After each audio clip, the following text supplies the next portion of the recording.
வணக்கம். செப்டம்பர் 23ஆம் தேதி இன்னைக்கான 2வது பதிவு. பங்குச்சந்தையில் நடந்த சில விஷயங்களை விரைவாக பார்க்கலாம். முக்கியமான தகவல், நான் செபி ரெஜிஸ்டர்ட் அட்வைசர் கிடையாது. நம்ம சேனல்ல இருந்து எப்போதுமே ஸ்டாக் ரெக்கமெண்டேஷன்ஸ் கிடையாது. யூடியூப் சேனல் மட்டும் இல்லைங்க, மற்ற சோஷியல் மீடியா பிளாட்ஃபார்மான இன்ஸ்டாகிராம், வாட்ஸ்அப், டெலிகிராம்ல இருந்து கூட நம்ம ஸ்டாக் ரெக்கமெண்டேஷன்ஸ் வழங்குவதில்லை. மேலும் பணத்தை வாங்கிட்டு எந்த சேவையும் வழங்குவது இல்லை. பல போலியான குரூப் இயங்கிட்டு இருக்கு. தயவு செய்து ஜாகிரதையாக இருங்க. இந்த வீடியோவில் காட்டக்கூடிய அனைத்து கம்பெனிகளும் வெறும் இன்ஃபர்மேஷனல் பர்பஸ்க்காக மட்டுமே முதலீடு செய்யுங்கன்னு சொல்கிற வீடியோ கிடையாது. எந்த ஒரு முதலீட்லையும் ரிஸ்க் இருக்கும். ரிஸ்க் புரியாமல் இன்வெஸ்ட் செய்யாதீங்க. ரிஸ்க் புரியலனா தயவு செய்து இன்வெஸ்ட்மெண்ட்டை தவிர்த்துருங்க. நம்ம ரூபி டிரைவர் சேனலை ஆதரிக்கிற அனைத்து நல்ல உள்ளங்களுக்கும் நன்றி. சில இண்டிவிஜுவல் ஸ்டாக்ஸ் மற்றும் செய்திகள் விரைவாக பார்க்கலாம். சில தினங்களுக்கு முன்னாடி நம்ம செய்தி பார்த்துருந்தோம். அமெரிக்கா H1B விசாவுடைய கட்டணம் உயர்வு செய்திருக்கிறாங்க. இப்போ NDTVயில் என்ன தகவல் கொடுத்துருக்காங்கன்னா, டாக்டர்ஸ்க்கு விலக்கு வழங்குவதற்கான வாய்ப்புகள் இருக்குது. USA அரசு அது குறித்தான அறிவிப்பை வெளியிடுவாங்கன்ற எதிர்பார்ப்பு இருக்குன்னு NDTVயில் தகவல் கொடுத்துருக்குறாங்க. சைனீஸ் நிறுவனம் டிக்டாக்கை வாங்கிய தீர்வுன்னு அடம் பிடிச்சிக்கிட்டு இருக்கிறாரு டொனால்ட் ட்ரம்ப். அவர் முன்னே சொல்லியிருந்தது என்னென்னா, ஒரு அமெரிக்கன் கம்பெனி அதோடைய ஓனராக வரணும் அல்லது அமெரிக்காவில் டிக்டாக் தடை செய்யப்படும்னு அவர் சொல்லியிருந்தாரு. அதுக்கப்புறம் கால அவகாசம் கொடுத்தாரு. இப்போ கிட்டத்தட்ட அந்த டீலில் கையெழுத்தாகிற மாதிரி தான் தெரியுது. நம்ம முன்னே செய்தி பார்த்துருந்தோங்க, விரைவில் அந்த அறிவிப்பு வருவதற்கான வாய்ப்பு இருக்குன்னு. இப்போ NDTV ப்ராஃபிட்டில் என்ன சொல்லியிருக்கிறாங்கன்னா, இப்போ டிக்டாக்குடைய ஓனராக இருக்கக்கூடிய பைட் டான்ஸ் வந்து 20% ஸ்டேக் தான் வைத்திருக்க போகிறாங்க அமெரிக்கன் பிஸ்னஸில். மீதம் இருக்கிறது எல்லாமே அமெரிக்கன் கம்பெனிஸ் தான் வைத்திருப்பாங்க. யாரெல்லாம் அந்த அமெரிக்கன் கம்பெனிஸ்ன்றது இன்னும் தெரியல. இப்போதைக்கு ஆரக்கிளுடைய பேர் அடிப்படுது. அது அவங்க இன்வெஸ்டராக உள்ள வராங்களான்றது தெரியல. ஆனால் அவங்க தான் இந்த டிக்டாக்குடைய அல்காரிதமை எடுத்து நடத்த இருக்கிறாங்கன்ற தகவல் NDTV ப்ராஃபிட்டில் இப்போ தகவலாக கொடுத்துருக்காங்க. இன்னும் அதிகாரப்பூர்வ அறிவிப்பு வரல.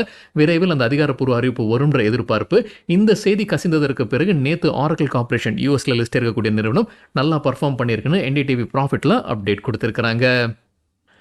மாருதி சுசுகிக்கு கோல்ட்மேன் சாக்ஸ் ரேட்டிங்கை அப்கிரேட் பண்ணியிருக்கிறாங்க. நியூட்ரலிருந்து பையாக உயர்த்தி இருக்கிறாங்க. டார்கெட் ப்ரைஸையும் உயர்த்தி இருக்கிறாங்க. முன்ன சொன்னது 13,800, புது டார்கெட் 18,900. இன்னைக்கு 52 வீக் ஹையும் எட்டியிருக்கு மாருதி சுசுகி. மாருதி சுசுகி குறித்து மணி கண்ட்ரோல்லேருந்து கிடைத்த ஒரு தகவல், நவராத்திரியுடைய முதல் நாளில் அவங்களுக்கு எவ்வளவு டிமாண்ட் இருந்திருக்குன்ற ஒரு டேட்டாங்க. 80,000 என்கொயரிஸ் வந்திருக்கு முதல் நாளில். அது மட்டும் இல்லாமல் 30,000 கார்ஸை முதல் நாளில் டெலிவரியும் செய்திருக்கிறாங்க. ஸோ அது முன்னே கொடுத்த ஆர்டர் டெலிவரி பண்ணியிருக்கிறாங்கன்ற தகவல் மணி கண்ட்ரோலில் கொடுத்துருக்குறாங்க. அதே போல் Hyundai மோட்டர் இந்தியாவுடைய டேட்டாவும் மணி கண்ட்ரோலில் கொடுத்துருக்காங்க. நவராத்திரியுடைய முதல் நாளில் 11,000 டீலர் பில்லிங்ஸ் நடந்திருக்குன்னு சொல்லியிருக்கிறாங்க. கடந்த 5 ஆண்டில் இல்லாத அளவுக்கு இருக்குது டீலர் பில்லிங்ஸ். 11,000 இந்த ஆண்டு. டீலர் பில்லிங்ஸ் அப்படின்றது இந்த உற்பத்தி செய்யக்கூடிய நிறுவனம் டீலர்ஸ்க்கு விற்பனை செய்திருக்கிறாங்க அப்படின்றது புரிஞ்சுக்க முடியுது. டீலர்ஸ்க்கு எவ்வளவு டிமாண்ட் வருதோ அது பொறுத்து தான் அவங்க ஆர்டர் பிளேஸ் பண்ணுறாங்க உற்பத்தியாளர்கிட்ட. ஸோ அவங்களுக்கு கொடுத்துருக்காங்க, அந்த டீலர்ஸ்க்கு கொடுத்துருக்காங்க. அது அந்த 11,000 அப்படின்ற நம்பர். அதற்கு தான் அது ஒரு புது சாதனைன்னு சொல்லியிருக்கிறாங்க மணி கண்ட்ரோலில். டாடா மோட்டர்ஸ் குறித்து CNBC TV18 கிடைத்த ஒரு தகவல், நவராத்திரியுடைய முதல் நாளில் 10,000 டெலிவரிஸ் பண்ணியிருக்கிறாங்க டாடா மோட்டர்ஸ். 25,000 என்கொயரிஸ் வந்திருக்கின்ற டேட்டாவும் CNBC TV18 கொடுத்துருக்குறாங்க. நேற்று GST 2.0 அமலுக்கு வந்திருக்கு. இப்போ 100 புகார்கள் வந்திருக்கு. NDTV ப்ராஃபிட்லேருந்து கிடைத்த டேட்டா நம்ம முன்னவே செய்தி பார்த்துருந்தாங்க. நமக்கு புகார் இருக்கும் பட்சத்தில் நேஷனல் கன்சியூமர் ஹெல்ப்லைன் 1915 தொடர்பு கொண்டு நம்ம புகார் அளிக்கலாம். அதே மாதிரி வேறு எந்தெந்த வழியாக புகார் அளிக்கலாம்ன்ற தகவல் நம்ம முன்னே பார்த்துருந்தோம். இப்போ NDTV ப்ராஃபிட்டில் என்ன அப்டேட் கொடுத்துருக்காங்கன்னா, 100 கம்ப்ளைண்ட்ஸ் இது வரைக்கும் வந்திருக்குன்னு சொல்லியிருக்கிறாங்க. அதாவது அந்த ஷாப்கீப்பர்ஸ் அவங்க எல்லாமே GST அந்த பெனிஃபிட் மக்களுக்கு வழங்காமல் இருந்திருக்கிறாங்க. ஸோ மக்கள் புகார் தெரிவிச்சிருக்கிறாங்கன்னு NDTVயில் சொல்லியிருக்கிறாங்க. தேவையற்ற செலவுகள் செய்ய வேண்டாம் அப்படின்னு மினிஸ்ட்ரி ஆஃப் ஃபைனான்ஸ் ஆர்டர் கொடுத்துருக்காங்க. மினிஸ்ட்ரிஸ் மற்றும் டிபார்ட்மெண்ட்ஸ் வரும் தீபாவளி மற்றும் எந்த பண்டிகைக்கும் செலவு செய்யக்கூடாது, தேவையில்லாமல் செலவு செய்யக்கூடாதுன்னு கட்டுப்பாடுகள் விதிச்சிருக்கிறாங்கன்னு NDTV ப்ராஃபிட்டில் அப்டேட் கொடுத்துருக்காங்க. ஜியோ ஃபினான்ஷியல் சர்வீசஸ் குறித்து CNBC TV18 கிடைத்தது. ஜியோ ஃபினான்ஷியல் மற்றும் பிளாக் ராக்குடைய ஜாயிண்ட் வெஞ்சர் தான் Jio BlackRock mutual fund. அவங்க புது NFO நியூ ஃபண்ட் ஆஃபரை ஓப்பன் பண்ணுறாங்க. இன்றைக்கி செப்டம்பர் 23, அக்டோபர் 7 வரைக்கும் இருக்குது. இது வந்து Jio BlackRock flexi cap fund. Minimum subscription ₹500. Entry load exit load கிடையாது. KEC இன்டர்நேஷனல் இன்னைக்கு இன்ட்ராடேல நல்லா பர்ஃபார்ம் பண்ணியிருக்கிறாங்க. மணி கண்ட்ரோல் அப்டேட் கொடுத்துருக்காங்க. காலையில் வீடியோவில் நம்ம செய்தி பார்த்ததுங்க, புதிதாக ஆர்டர்ஸ் கிடச்சிருக்கு. ₹3,243 கோடி ஆர்டர்ஸ் KEC இன்டர்நேஷனல் கிடச்சிதுன்ற தகவல் நம்ம பார்த்துருந்தோம். அதுதான் முக்கிய காரணமாக சொல்லியிருக்கிறாங்க மணி கண்ட்ரோலில். இன்னைக்கு KEC இன்டர்நேஷனல் இன்ட்ராடேல நல்லா பர்ஃபார்ம் பண்ணதற்கு. டாடா குரூப் கம்பெனியான டாடா அட்வான்ஸ் சிஸ்டம் இந்தியாவுடைய முதல் ஓவர்சீஸ் டிஃபென்ஸ் மேனுஃபேக்சரிங் யூனிட்டை அமைக்கிறாங்க. மொரோக்கோவில் டேங்க் மேனுஃபேக்சரிங் ஆலையை அமைக்கிறாங்க. டாடா அட்வான்ஸ் சிஸ்டம்ஸ் தகவல் நமக்கு கிடைத்தது CNBC TV18 ட்ரோன் உற்பத்தி செய்யும் நிறுவனங்கள் ஜென் டெக்னாலஜிஸ், ஐடியா ஃபோர்ஜ் இன்னைக்கு ஃபோக்கஸில் இருந்திருக்கிறாங்க. நல்லா பர்ஃபார்ம் பண்ணியிருக்கிறாங்க. CNBC TV18 கிடைத்த ஒரு தகவல், டிஃபென்ஸ் செக்ரட்டரி ட்ரோன் கான்ட்ராக்ட்ஸ் குறித்து பேசியிருக்கிறாரு. 30,000 கோடி ரூபாய்க்கான கான்ட்ராக்ட்ஸ் அரசு விரைவில் அறிவிப்பாங்கன்னு அவர் அப்டேட் கொடுத்திருக்கிறாரு. தகவல் கிடைத்தது CNBC TV18 கர்நாடகா முதலமைச்சர் சித்தாராமையா விப்ரோவுடைய நிறுவனர் அசிம் பிரேம்ஜி கிட்ட ஒரு உதவி கேட்டிருக்கிறாரு. விப்ரோவுடைய கேம்பஸ்க்கு ஆக்சஸ் வேணும்னு கேட்கிறாரு. அது அங்கே போக்குவரத்து நெரிசல் ஏற்பட்டு இருக்கு. ஸோ அவங்களுடைய கேம்பஸ் வழியாக சில வாகனங்கள் செல்ல அனுமதிக்க வேணும்ன்ற உதவி கேட்கிறாரு முதலமைச்சர் சித்தாராமையா. தியேட்டர் ஸ்டாக்ஸ் ஃபோக்கஸில் இருக்கிறாங்க. எக்கனாமிக் டைம்ஸ்லேருந்து கிடைத்த ஒரு தகவல். கர்நாடகா அரசு அண்மையில் தான் ஒரு ப்ரொபோசல் கொண்டு வந்தாங்க. டிக்கெட் மேக்ஸிமம் ப்ரைஸ் ரூ. 200 மேலே போகக்கூடாது, அதாவது வரி சேர்க்காம ரூ. 200 மேலே போகக்கூடாது அப்படின்னு ஒரு ப்ரொபோசல் கொண்டு வந்தாங்க. அதை எதிர்த்து கோர்ட்டுக்கு போயிருக்கிறாங்க. இப்போ கர்நாடகா ஹைகோர்ட் அதற்கு தடை விதிச்சிருக்கிறாங்கன்னு எக்கனாமிக் டைம்ஸில் அப்டேட் கொடுத்துருக்குறாங்க.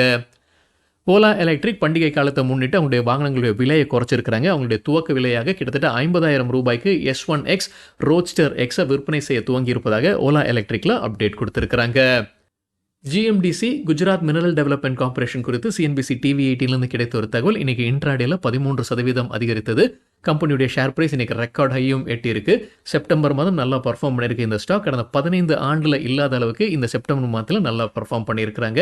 இன்னைக்கு குறிப்பிட்டு சொல்லும்போது வால்யூமும் அதிகரிச்சிருக்கு. மத்திய அளவில் பார்க்கும்போது 3.7 கோடி ஈக்விட்டி ஷேர்ஸ் கைமாறி இருக்கு.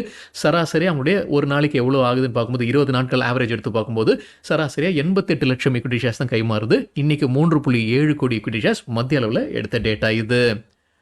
டாடா மோட்டார்ஸ் குறித்து CNBC TV 18லேருந்து கிடைத்த ஒரு தகவல். அண்மையில் நம்ம செய்தி பார்த்துருந்தோங்க. அண்மையில் ஒரு மாதம் ஆயிடுச்சு. ஆகஸ்ட் மாதத்தில் தான் சைபர் செக்யூரிட்டி அட்டாக் நடந்தது. அவங்களுடைய மற்றொரு நிறுவனம் தான் ஜகுவார் லேண்ட் ரோவரில் யூகேல இருக்கக்கூடிய நிறுவனம். அதுக்கப்புறம் அவங்க சேல்ஸ் பண்ண முடியாமல், ரெஜிஸ்ட்ரேஷன் பண்ண முடியாமல் அவங்க நிறுத்திக்கிட்டு இருக்கிறாங்க. அவங்க பாஸ் பண்ணியிருக்கிறாங்கன்ற செய்தியும் நம்ம பார்த்துருந்தோம்.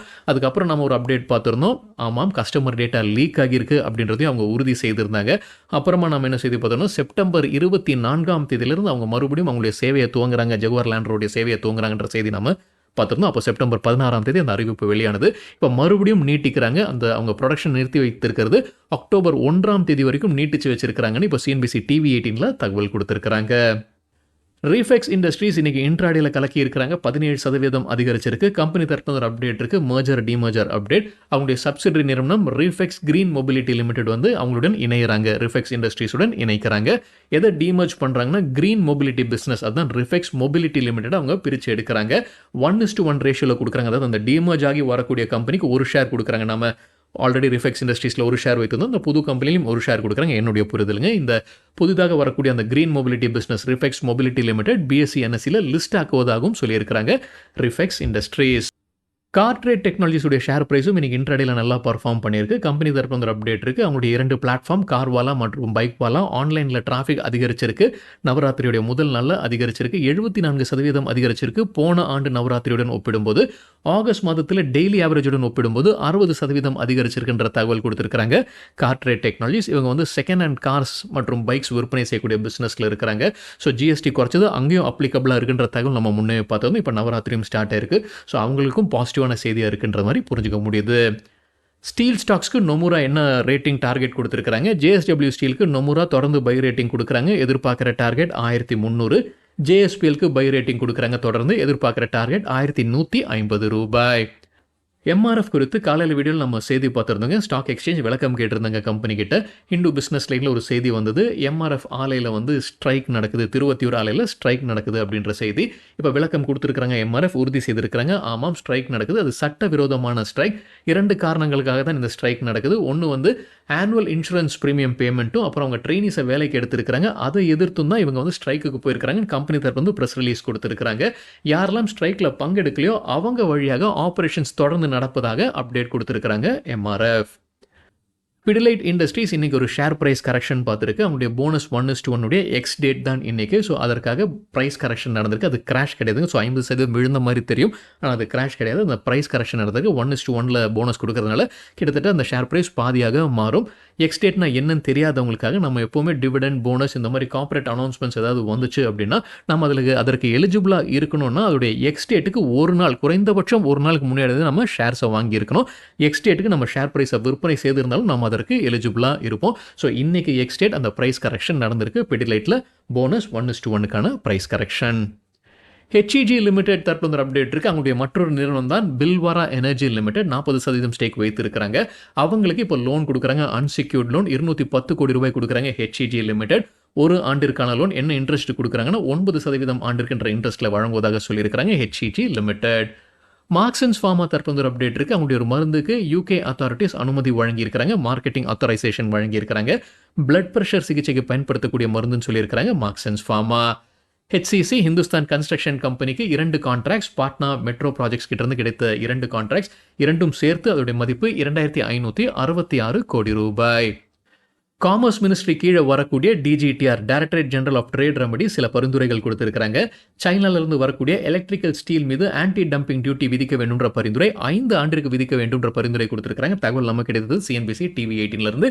எவ்வளவு விதிக்க வேண்டும்ன்றதும் சொல்லியிருக்கிறாங்க. ஒரு டன்னிற்கு $223 இருந்து $414 வரைக்கும் ஒவ்வொரு ரகத்திற்கு ஒவ்வொரு மாதிரி நினைக்கிறாங்க. ஸோ அது வரைக்கும் விதிக்க வேண்டும்ன்ற பரிந்துரை கொடுத்திருக்கிறாங்க. இறுதி முடிவு ஃபினான்ஸ் மினிஸ்ட்ரி எடுப்பாங்க. தகவல் நமக்கு கிடைத்தது சிஎன்பிசி டிவி 18 இருந்து. சரிங்க, இதுதான் சில விஷயங்கள் என்னுடைய பார்வைக்கு எட்டியது. நன்றி, வணக்கம்.